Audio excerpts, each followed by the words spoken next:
यहाँ पे देखिए law of conservation of mass सबसे पहला है हमारा, and according to the law of conservation of mass, इसके अकॉर्डिंग क्या है कि अगर कोई केमिकल रिएक्शन है, जैसे just like A plus B combine होता है and it gives C plus D।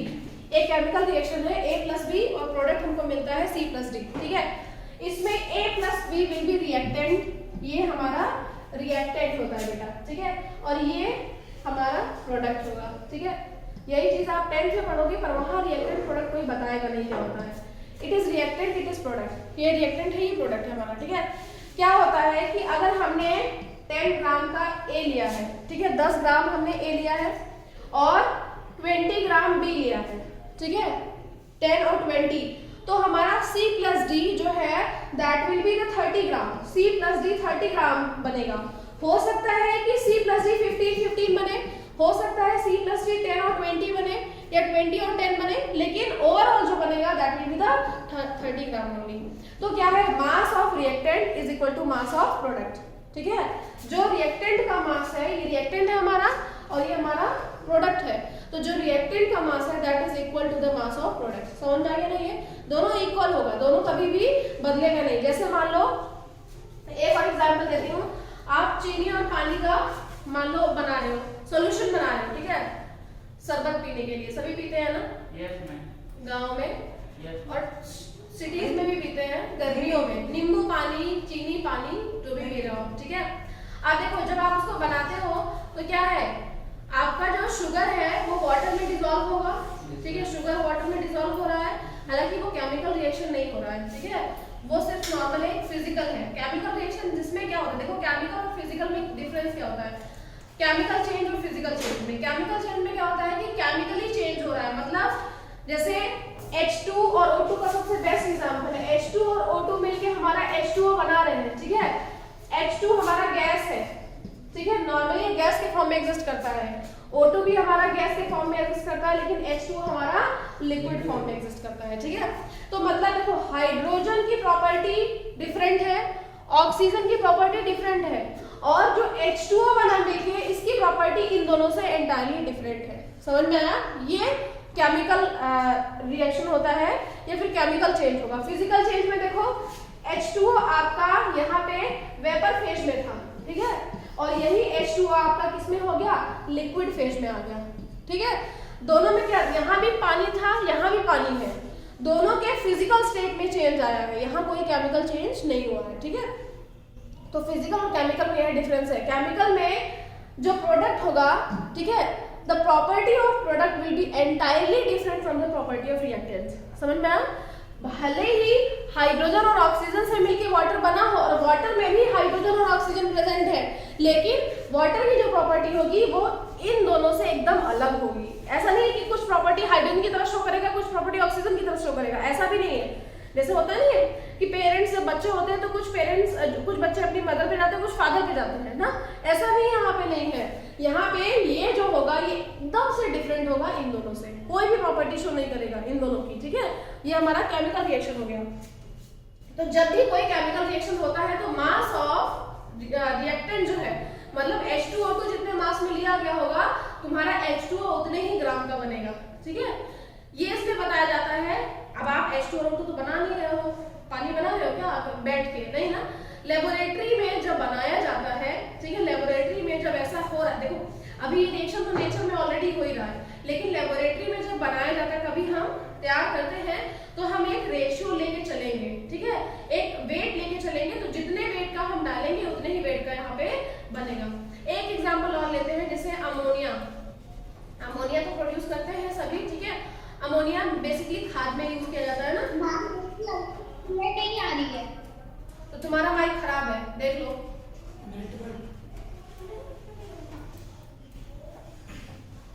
Ma'am आपकी आवाज सच्ची में क्लियर नहीं आ रही है। तो बेटा इधर का माइक खराब है, वो कैमरा उसके नीचे का इसी में माइक भी है, नहीं हो रहा है। ये है कनेक्टेड। ये पहन लो क्या, यस मैम, कैंसिल। अब सही आ रही है? यस मैम, आ रही है। यस मैम अब सही है। हाँ अब सुनाइए। ना वो इधर था, मैम कैमरा भी सही कर।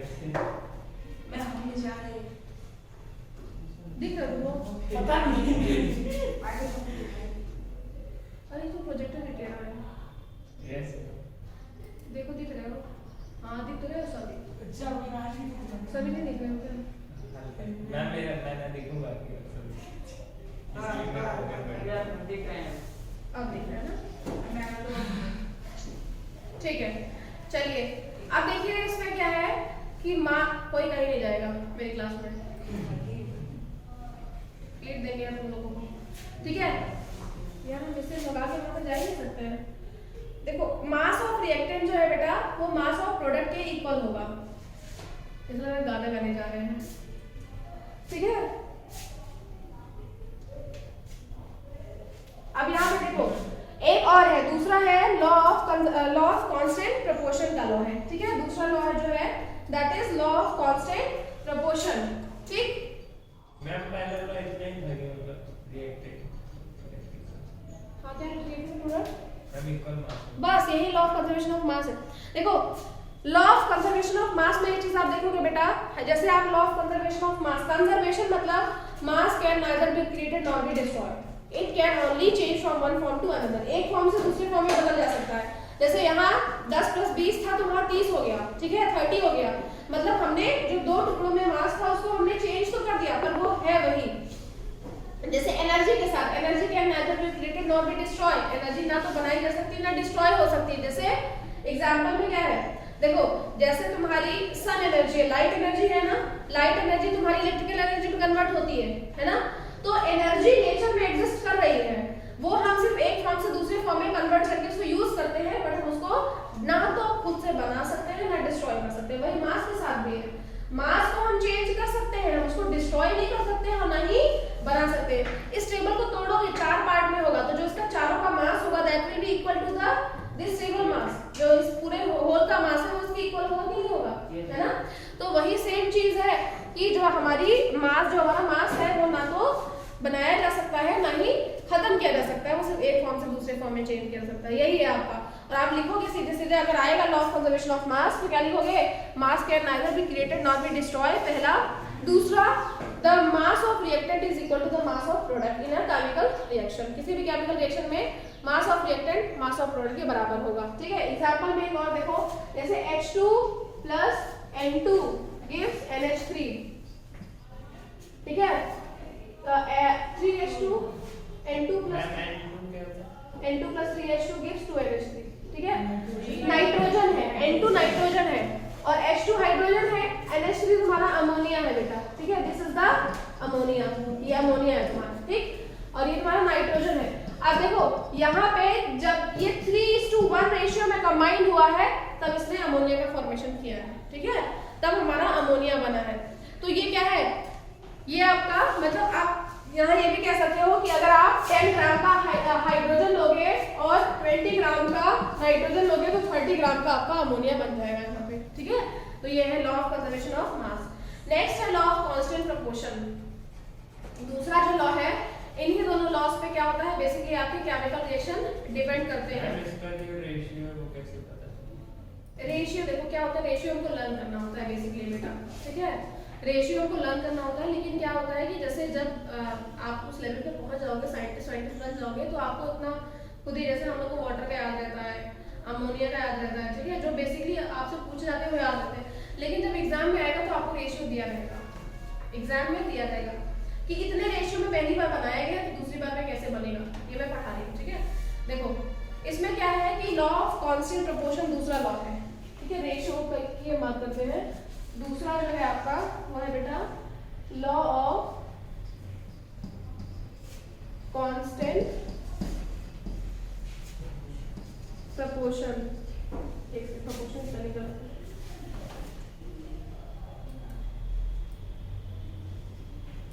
Law of constant proportion.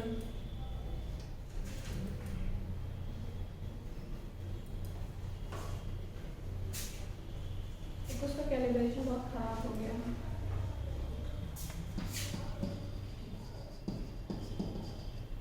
ठीक है, देखो लॉ ऑफ कांस्टेंट प्रोपोर्शन के अकॉर्डिंग क्या है, वही सेम एग्जांपल हम लेते हैं H2O2 वाला।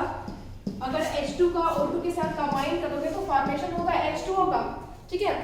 एक एग्जांपल देती हूँ मैं, बहुत सिंपल सा, बहुत ध्यान से देखना, तुरंत आपको समझ में आ जाएगा। अगर हमने 1:8 रेशियो में H2O लिया है, H2 और O2 लिया है, तो हमारा वाटर बनेगा, ठीक है, पानी तभी बनेगा, ठीक है, तब हमारा वाटर का फॉर्मेशन हो जा रहा है, हमारा यहाँ H2O बन जा रहा है, ठीक है। सेकेंड टाइम हमने 2:16 लिया तो भी हमारा पानी बन जाएगा, क्योंकि इसमें भी अगर हम कट करेंगे तो 1:8 का रेशियो आएगा कि नहीं, आएगा ना। तीसरे केस में अगर हम 3:24 ले रहे हैं तभी पानी हमारा बन जाएगा। मतलब कि सेम रेशियो में चलना चाहिए। 3 हाइड्रोजन एंड 24 ऑक्सीजन, 24 ऑक्सीजन, इसका रेशियो लेना पड़ता है, जैसे 3 मॉलिक्यूल ऑफ हाइड्रोजन और 24 मॉलिक्यूल ऑफ ऑक्सीजन जब आप लोगे तब आपका वाटर का फॉर्मेशन होगा। पर बैलेंसिंग के केस में नहीं, बैलेंस करोगे तो बैलेंस में आप दूसरा देखोगे, इसमें इतने मॉलिक्यूल्स हमको इसको लेने हैं, इतने मॉलिक्यूल्स मतलब 1:8 का रेशियो हमको रखना है, ठीक है। तो 1 का अगर एक मॉलिक्यूल हाइड्रोजन में होना चाहिए तो 8 मॉलिक्यूल ऑक्सीजन के होने चाहिए, तब आपका वाटर का फॉर्मेशन होगा इस केस में, ठीक है। तो मतलब अगर 2 है तो 16, 3 है तो 24 और 4 है तो 40 4 है तो 40 कैसे हो सकता है बेटा? 32 उसके बाद किसकी है फिर? 12-15 है ना, उसके बाद इसके बाद फिक्स पीरियड है किसका बेटा किससे ज्यादा? वो एसएसटी कहती है। शाली मैम ले ली क्या? नहीं, हां शाली। नहीं आकांक्षा मैम है, एसएसटी क्लास में ऐसे SST आरती में आरती मैम है, बट वो मनोहर मैम का सब्स्टिट्यूशन है। 2 पीरियड लगातार हाँ तो 2 पीरियड लगा। देखिए यहाँ पे क्या है, 3:24 का रेशियो है तो वाटर बनेगा, मतलब 4 लेंगे तो 4 जा 32, तो 32 4:32 लेंगे तभी पानी बनेगा, ठीक है। अगर हमने गलती से 4:30 ले लिया तो क्या होगा, पानी नहीं बनेगा। मैम तो क्या बनेगा? हाँ, बनेगा, बनेगा लेकिन 3:24 के रेशियो में बाकी सारा बन जाएगा। हाँ देखो इसने सही बताया, तब भी पानी बनेगा, लेकिन क्या होगा अभी मैं आपको देखो दिखाती हूँ। अगर हमने 4:30 का रेशियो लिया तो आप कहते हो कि पानी नहीं बनेगा, कुछ बच्चे बोल रहे हैं पानी नहीं बनेगा, पर स्वास्थ्य ने कहा नहीं पानी बनेगा, ठीक है। तो पानी बनेगा तो कैसे बनेगा, देखो वही सेम चीज है यहाँ पे, H2 plus O2 gives H2O, ठीक है। 1:8 में वाटर बन रहा था हमारा, ठीक। अगर हमने 4:30 ले लिया तो वाटर नहीं बना हमारा, क्यों? क्योंकि देखो 1:8 में पानी बना, अब 4:30 में कितने 1:8 हमारे एग्जिस्ट करेंगे, कितने 1:8 एग्जिस्ट करेंगे, 3। अगर हम करेंगे तो देखो 1:8 एक बार, 1:8 2 बार, 1:8 3 बार, तो 3 हो गया और 8 कितना हो गया, 24 हो गया। तीसरा चौथा देखो 1:6 है हमारे पास, जो चौथा रेशियो है दैट इज 1:6, तो 4 बार ये हो गया और ये 2 कम है हमारे पास। इस केस में 3 मॉलिक्यूल तो पानी के बन जाएंगे पर 1 मॉलिक्यूल नहीं बनेगा, समझ में आया ना। तो अगर किसी एक का भी रेशियो कम हुआ तो वाटर का फॉर्मेशन नहीं होगा, मतलब उस पर्टिकुलर मॉलिक्यूल का फॉर्मेशन नहीं होगा जो अगला बनने वाला था, समझ में आया ना। तो इस केस में जब मॉलिक्यूल का फॉर्मेशन नहीं होगा तो इसका मतलब है कि हमेशा कोई भी एलिमेंट, ठीक है, ये एलिमेंट्स हैं, एलिमेंट्स हमेशा एक फिक्स रेशियो में कंबाइन होते हैं टू फॉर्म द कंपाउंड और to form the molecule. Molecule या कंपाउंड बनाने के लिए वो हमेशा एक फिक्स रेशियो में ही कंबाइन होंगे, उनका रेशियो ऑलरेडी फिक्स कर दिया गया है। अगर उस रेशियो में हम नहीं लेते हैं तो there will be no formation of water molecule और एनी अदर मॉलिक्यूल, किसी भी मॉलिक्यूल का फॉर्मेशन उस केस में नहीं होने वाला है, ठीक है। ये समझ में आ गया ना। अब इसमें एक चीज देखो क्या है, अब आपने यहाँ पे पढ़ा कि हाँ नहीं बनेगा, वो हमारा 1:6 जो है वो बच गया ना। तो अब बच गया तो मतलब वेस्ट कर देंगे क्या हम? केमिस्ट्री में कुछ भी वेस्ट नहीं करते हैं, ठीक है। केमिकल्स में कुछ भी वेस्ट नहीं किया जाता, सबको यूज कर लिया जाता है। वो 10 से पढ़ोगे कैसे यूज किया जाता है। देखो H2 plus O2 gives H2O, ठीक है। हमने यहाँ पे 4:30 का रेशियो लिया था और H2O हमारा बना था, लेकिन कितने बने थे? 3 मॉलिक्यूल बने थे, मतलब 3:24 का रेशियो में हमारा H2O बना था और 1:6 हमारा बच गया था, ठीक है। अब देखो हमारा हाइड्रोजन तो है, हाइड्रोजन सफिशिएंट अमाउंट में है, लेकिन हमारे ऑक्सीजन कम हो गए, है ना। हाइड्रोजन सफिशिएंट है, ऑक्सीजन कम हो गया। ऑक्सीजन की कमी की वजह से तो पानी नहीं बन पाया। अगर यहाँ पे ऑक्सीजन +2 और होता तो 1:8 रेशियो बन के फिर से हमारा पानी बन जाता कि नहीं? बन जाता ना। लेकिन हमारा ऑक्सीजन कम हो गया इसलिए पानी नहीं बन पाया। तो जो ऑक्सीजन ने क्या कर दिया, ऑक्सीजन ने इस रिएक्शन को लिमिट कर दिया, स्टॉप कर दिया कि नहीं, ऑक्सीजन की वजह से रिएक्शन स्टॉप हो गई नहीं, 3 मॉलिक्यूल तक तो रिएक्शन चला स्मूथली क्योंकि ऑक्सीजन था हमारे पास, लेकिन 3 के बाद ऑक्सीजन का रेशियो कम हो गया इसीलिए रिएक्शन रुक गया। और रुका क्यों? Oxygen was not available, oxygen ने रिएक्शन को लिमिट कर दिया। तो जो भी कंपाउंड या एलिमेंट रिएक्शन को लिमिट कर देते हैं उनको हम लिमिटिंग रिएजेंट कहते हैं। ये जो है इनको रिएजेंट कहेंगे। जैसे चीनी में पानी मिलाया, पानी में चीनी मिलाया तो चीनी रिएजेंट हो जाएगा आपका। तो जो कंपाउंड या जो मॉलिक्यूल रिएक्शन को लिमिट कर देते हैं, स्टॉप कर देते हैं, रोक देते हैं, उनको हम लिमिटिंग रिएजेंट कहते हैं। क्या कहते हैं? Limiting reagent. क्यों? क्योंकि इन्होंने रिएक्शन को लिमिट कर दिया बेटा, स्टॉप कर दिया। ठीक है, अब जब इसने रिएक्शन को स्टॉप कर दिया तो हमारे पास एक मॉलिक्यूल मतलब एक रेशियो में हाइड्रोजन बच गया, एक्सेस हो गया। तो जो रिएक्शन में बच जाता है या जिसकी वजह से स्टॉप नहीं होता, अगर दूसरा होता तो ये बना देता पानी, लेकिन दूसरा है नहीं इसलिए ये वाटर नहीं बना पाएगा, तो इसको हम एक्सेस रिएजेंट कहते हैं। समझ में आया? जो रिएक्शन में बच जाएगा उसको एक्सेस कहते हैं। एक्सेस बचा हमारे पास ये, तो this is called the access reagent. तो आप यहाँ पे 2 चीज पढ़ेंगे, एक लिमिटिंग रिएजेंट पढ़ेंगे, एक एक्सेस रिएजेंट पढ़ेंगे। लिमिटिंग जो रिएक्शन को लिमिट कर देगा, स्टॉप कर देगा, एक्सेस जो रिएक्शन में बच जाएगा। ठीक है, समझ में आया? तो लॉ ऑफ कांस्टेंट प्रोपोर्शन है इसके अकॉर्डिंग, अगर हम एक पर्टिकुलर रेशियो में ही कंबाइन करते हैं कंपाउंड्स को तभी कंपाउंड्स का फॉर्मेशन होगा, वरना कंपाउंड्स का फॉर्मेशन नहीं होगा। ठीक है, और एग्जांपल में मैं देती हूँ, देखो जैसे एग्जांपल में देखो, अब आप लोग कर लेंगे। जैसे N2 + 3H2 gives 2NH3, एक रिएक्शन है ये। ठीक है, अब ये 3 और 2 पे मत जाना। ठीक है, ये इसका बैलेंस है। अब देखो जैसे मान लो मैंने इसको 1:3 रेशियो में लिया है और तब फॉर्मेशन हुआ है NH3 का, अमोनिया का। ठीक है, मान लो इसको मैं 3 ले रही हूँ, मैं नाइट्रोजन 3:2 कितने रेशियो में लूं कि मेरा अमोनिया बन जाए? 9, क्योंकि 3 से सीधे इसे इंटू कर दोगे तो आ जाएगा। मान लो मैंने तुम्हारा ये ले लिया है, ये 27 ले लिया, 9 तो ये 9 मतलब 9:27 होना चाहिए यहाँ पे। ठीक है, समझ में आया ना? तो इस तरह से क्वेश्चन आएगा। क्वेश्चन कैसे आएगा कि आपको एक दिया रहेगा कि एक स्टैंडर्ड है, 1:3 इसका स्टैंडर्ड है, और दूसरे में क्या दिया रहेगा कि if the x amount of, या फिर x:10 रेशियो, x:10 रेशियो में दिया है और फिर अमोनिया बन रहा है, तो find the value of this x। इस x की वैल्यू आपको निकालनी होगी सीधे सीधे। ठीक है, बस कांस्टेंट प्रोपोर्शन में इतना ही आपको निकालना है। ठीक है, कांस्टेंट प्रोपोर्शन में सिर्फ आपको इतना निकालना है कि कितनी इसकी वैल्यू हो रही है। समझ में आ गया कि नहीं? जो क्वेश्चन आएंगे वो ऐसे आएंगे। स्टैंडर्ड रेशियो क्वेश्चन में दिया रहेगा, स्टैंडर्ड रेशियो क्वेश्चन में दिया रहेगा बेटा। ठीक है, बोर्ड में भी, हाँ बोर्ड में भी।